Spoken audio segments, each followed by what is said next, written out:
Shalom from Jerusalem. This is TV7's Israel at War update. And as we're set to deliberate the latest developments here throughout the region and in Israel in particular, it's always important to highlight that today we mark day 581 since Hamas and its terror affiliates in the Gaza Strip launched their atrocities on October 7th of 2023. They kidnapped at the time over 250 people, and 59 of them remain in Hamas captivity to date. Now, a topic that we are going to focus on today includes the ongoing negotiations between the United States and Iran on the latter's nuclear program. Where is this heading to is a question we will be asking. And beyond that, the various Iranian proxies in the region, the challenges at hand. But before all that, let's turn to introduce our guest for the day, to include TV7's editor-at-large, Mr. Amir Oren, Colonel in Reserve Reuven Ben Shalom, who is a cross-cultural strategist and a senior fellow at the Institute for Counterterrorism at Reichman University, and last but not least, retired Brigadier General Mark Emmett, formerly an Assistant Secretary of State for Political and Military Affairs.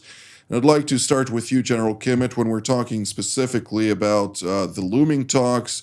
While there's yet to be any corroboration regarding a next discussion or meeting between the United States and Iran, there are talks, of course, or circulating reports with regard to a potential engagement on Sunday in the Sultanate of Oman.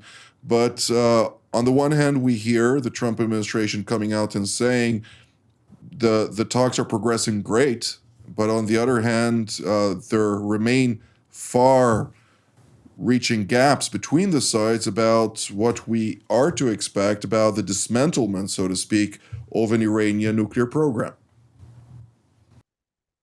Well, first of all, the point about disablement is still controversial. J.D. Vance the other day specifically said that didn't include full disablement, but it included the right of Iran to continue to process and enrich uranium for civil and medical purposes. So I think what we're seeing in the United States is a variety of messages. I don't think that's a clever way to confuse the negotiators from the Iranian side, but it's doing a fairly good job of confusing us as to what the real policy is with regards to how much enrichment capability are the Americans willing to accept as part of a deal.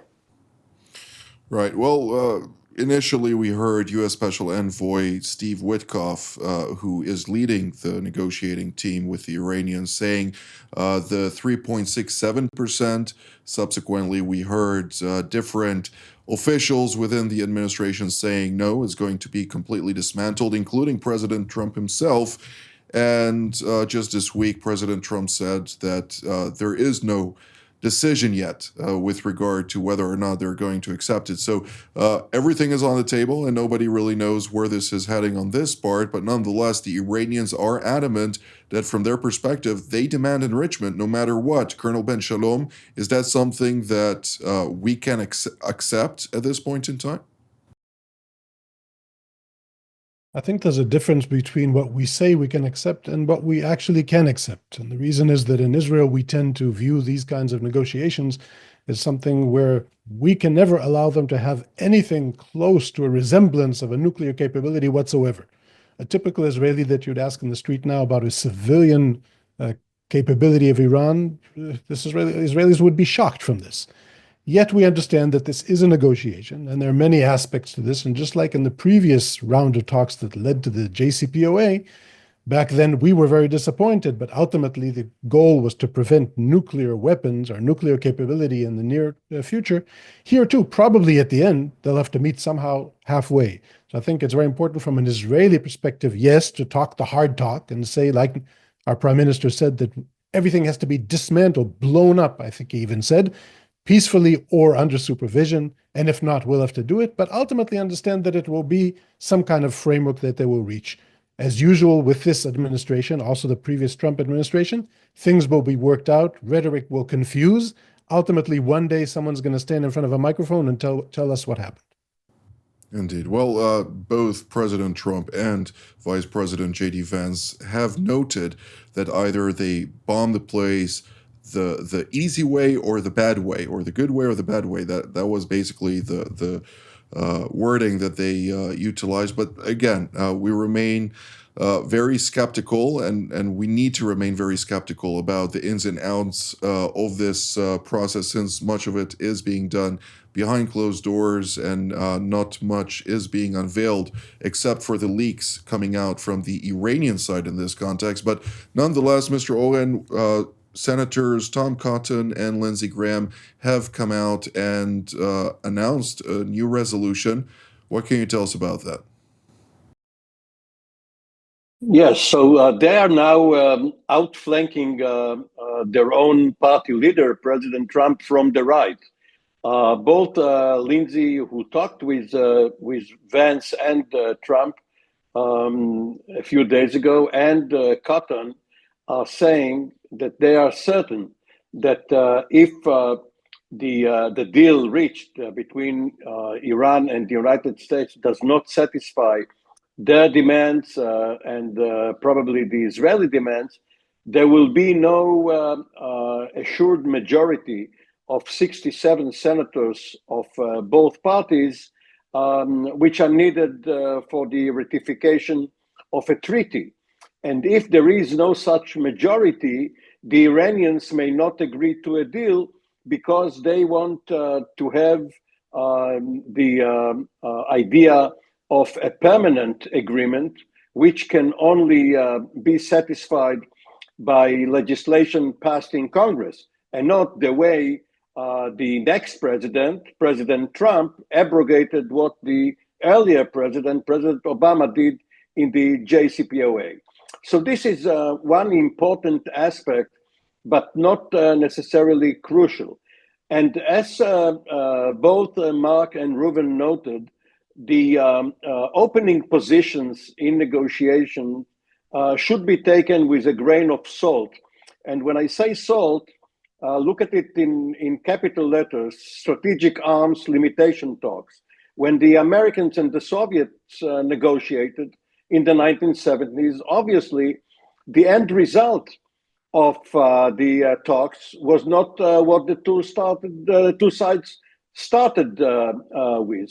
And it seems, let me take an analogy from what the critics of the present position of the Israeli government are saying. They are saying that the real goal of the Gaza war right now is the war itself. Whether it's true or not is beside the point. The real goal of the deal that President Trump wants to negotiate is the deal itself, or a deal. And in order to get a deal, he needs to separate the core issue of the nuclear weapons from other nuclear issues, as well as from the other files of the proxies and the ballistic missiles. This seems to be the main effort of the Witkoff delegation now. Gerald Kimmett, your take on that? Well, I think we've got to compare the issue of the deal versus the ratification. If you want a deal, it's going to be unsatisfactory to both sides, which is the nature of any deal. But then if the president tries to bring back a deal that can't be ratified in the United States Congress, you then have the problem that the Iranians won't accept it and have probably made a ratified treaty a precondition and a non-negotiable condition of the negotiations themselves. So I just don't see how we're either going to reconcile a demand by Iran for a ratified treaty and a United States Congress who is unlikely to agree to a ratified treaty that is too weak to satisfy 2/3 of the United States Senate. Absolutely. Well, Colonel Ben Shalom, the Iranians are now pushing a narrative that they were the ones who pushed for the Houthis to reach an understanding with the Americans on ceasing fire against particularly freedom of navigation in the strategic Strait of Bab el-Mandeb and the adjacent waterways. That is, of course, their narrative now. They claim that this was done in order to provide a soft cushion for the dialogue between the United States and Iran on its nuclear program. Is that something that is, as part of the broader disinformation and soft power campaign, so to speak, that the Iranians are pushing, which, according to two senior intelligence officials, Western intelligence officials, not Israeli, the Chinese and the Russians have joined the Iranians in order to make a true push of the matter against not only the United States, but also against France, Britain, and Germany?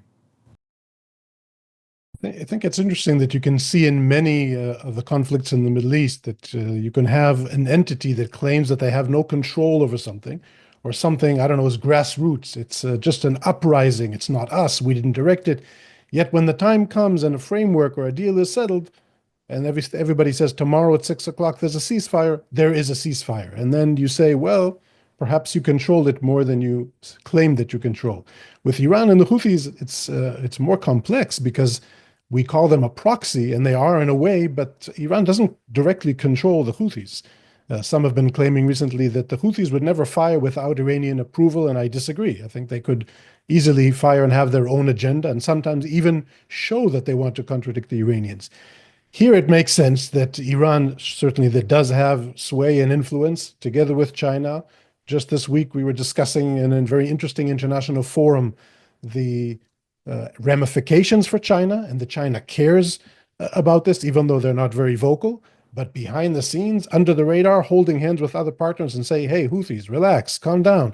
That, in a way, does make sense. I also want to remind everyone that besides a very surprising declaration by the U.S. administration, we don't know exactly what this means, what it entails. If it's totally giving up hitting ships, the U.S. president said that they capitulated. They say they won, and the Americans are the one that folded. So I think we still have to see how this moves forward, but it does make sense that there was external regional intervention. On the point on whether or not the Iranians are controlling the Houthis, Mr. Oren, both General Michael Kurilla, commander of CENTCOM, as well as his deputy, Bradford Cooper, have stated, both in the Armed Services Committee as well as the latter in a 60 Minutes program, that the Iranians, or the RGC specifically, provides the Houthis the means, the targets, the coordinates, and basically tells them where to pull the trigger, and the Houthis do the rest. Naturally, that is quite broad of a description of what the Americans believe the Iranian-Houthi relationship is. Well, Israel has been charged or labeled for many years as a proxy for the United States or the West in general. Of course, this was superficial and even laughable. So we should be careful when we put these labels on other entities, because they have their own interests. They are making use of the Iranians as much as the Iranians are using them. And there is an acronym which rhymes with proxy and would only come up now in trivia contests, and that is FLOSSY. Now, for those with long memory, FLOSSY was the Front for the Liberation of South Yemen, headed by someone named Abdul Qawi Makawi in the 1960s, when they tried to get the royalists out of Yemen, and they fought the Saudis. So yes, the Houthis are part FLOSSY and part proxy. General Kimmett, when we're talking about the Houthis, they already came out and said, we're not going to launch attacks against any ships except for Israeli ones. But that was their initial announcement from the get-go, which ultimately targeted all ships transiting through the strategic waterway. Is that something that the United States could accept if the Houthis continue their belligerence against freedom of navigation?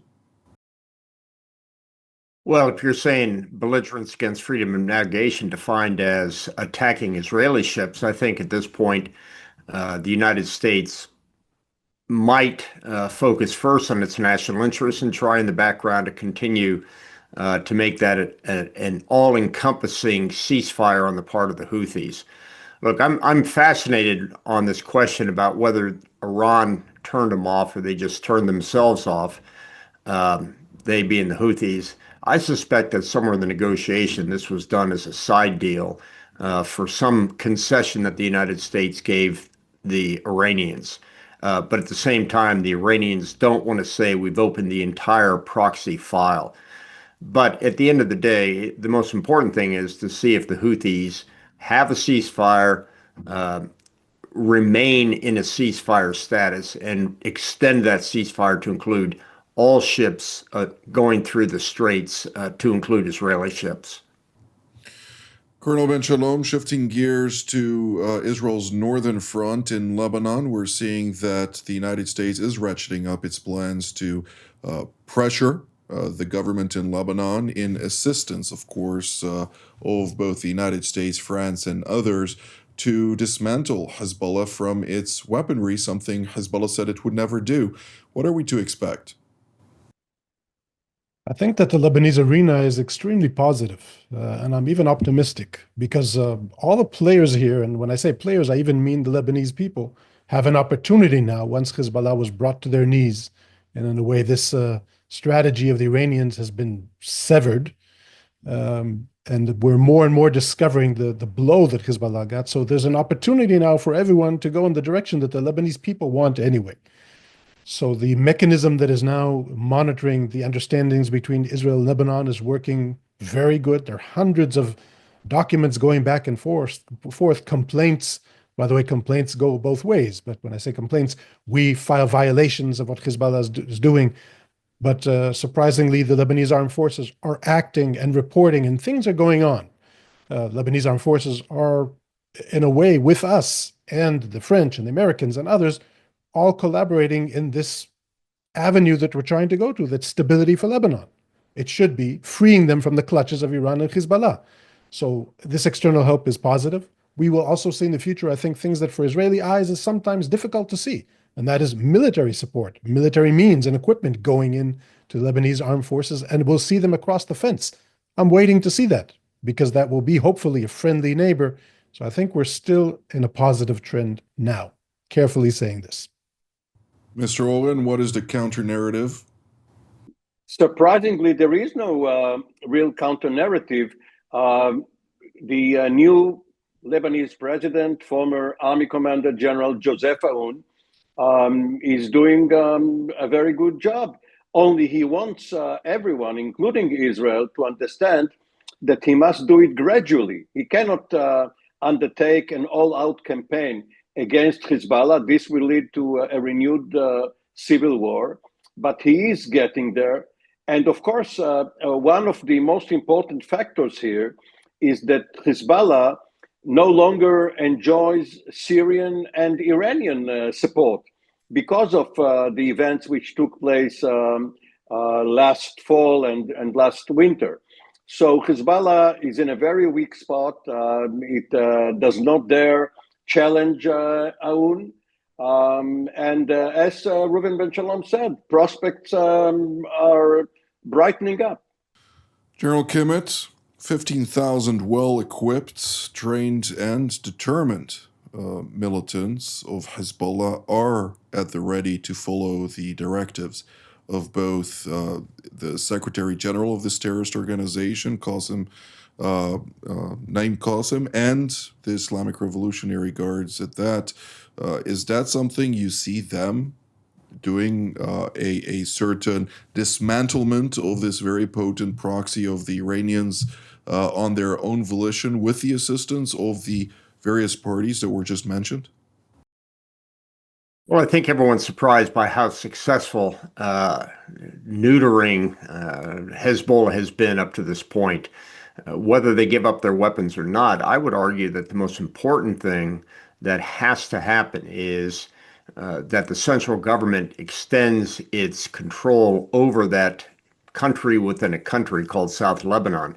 And I don't necessarily mean simply the military in there, the LAF in there, but the fact remains is most of the support that Hezbollah has been able to gain from the population is that they, to a great extent, are the social service provider down there, whether it's food, whether it's medical services, whether it's other forms of social support for the poorest part of Lebanon. That's been done by Hezbollah. It's been done with support and financing provided by Syria and Iran.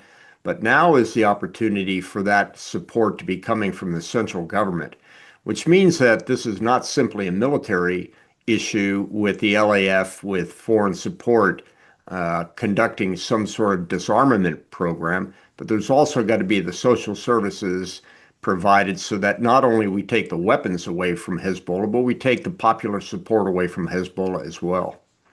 By the way, by the time we've been talking now, a missile has been launched from Yemen, and as we can hear in the background in Tel Aviv, the air and missile raid alerts have been going on. Nothing to worry about. We'll find out the results by the time this conversation ends. Jonathan, do you release me to the shelter? That's the question. Yes, Colonel Ben Shalom, of course you can go immediately to the bomb shelter, as should everybody at home watching from Israel the moment any siren goes off. But let's turn to you now, Mr. Oren. When we're talking about the 5 military points that the IDF maintains in southern Lebanon, it continues to enforce quite vigorously the ceasefire. And it seems that Hezbollah continues to make separate attempts to entrench in southern Lebanon, irrespective of the terms and conditions, something that, of course, both the French and American mechanism are monitoring quite closely. Yes, but you know, these are minor and individual efforts that the IDF is now very meticulously enforcing.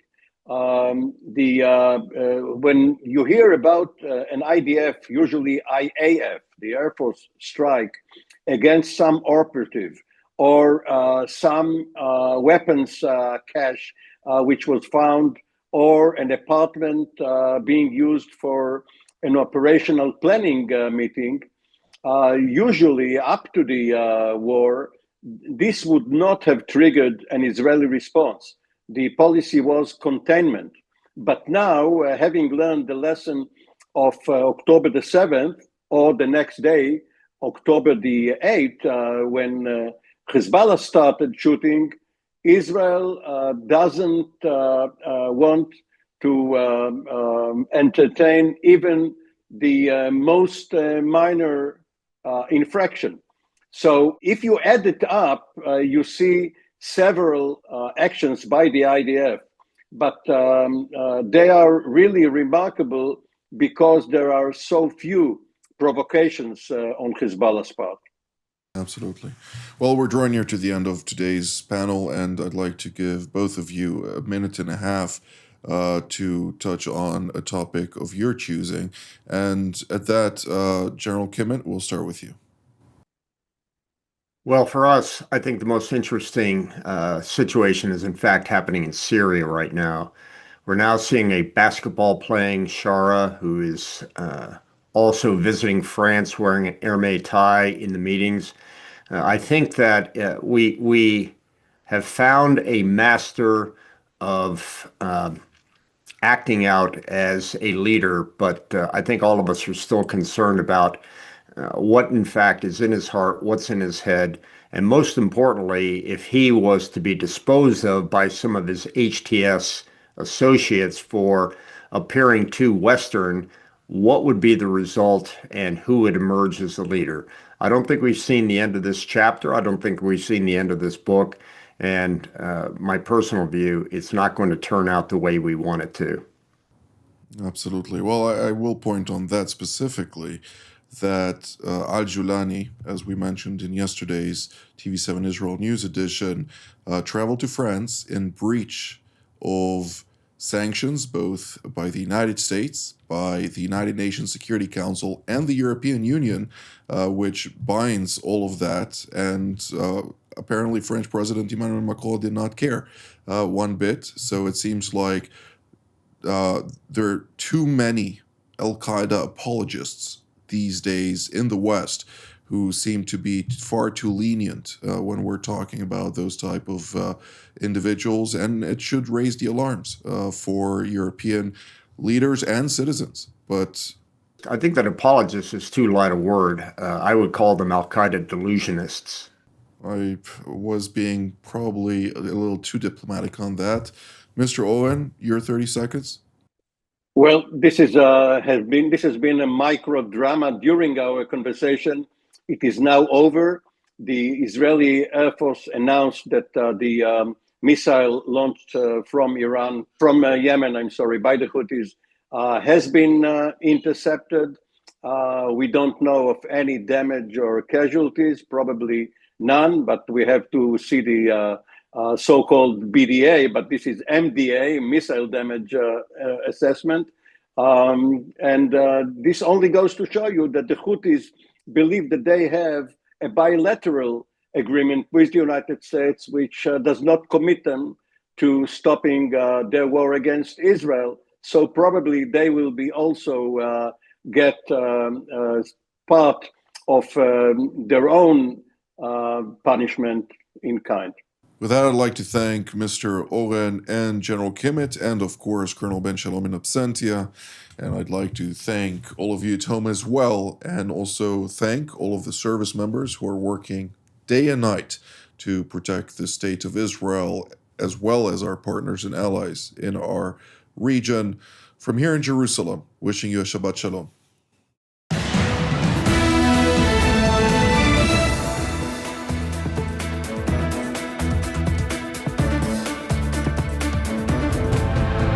The Middle East, home to the cradle of civilization, retains a reputation from time immemorial as one of the most complex, conflict-ridden regions of the world. A cluster of nations, religions, powers, and influences, Mideast intricacies pose conundrums to even the most astute individuals. Bombarded daily, indeed every minute, by a barrage of information, some accurate, yet most of it less so, TV7 Israel invites you to watch and hear some of the most knowledgeable experts, most of whom partook in creating policies shaping this region today. Join us for Jerusalem Studio every Tuesdays and Fridays for content that truly matters.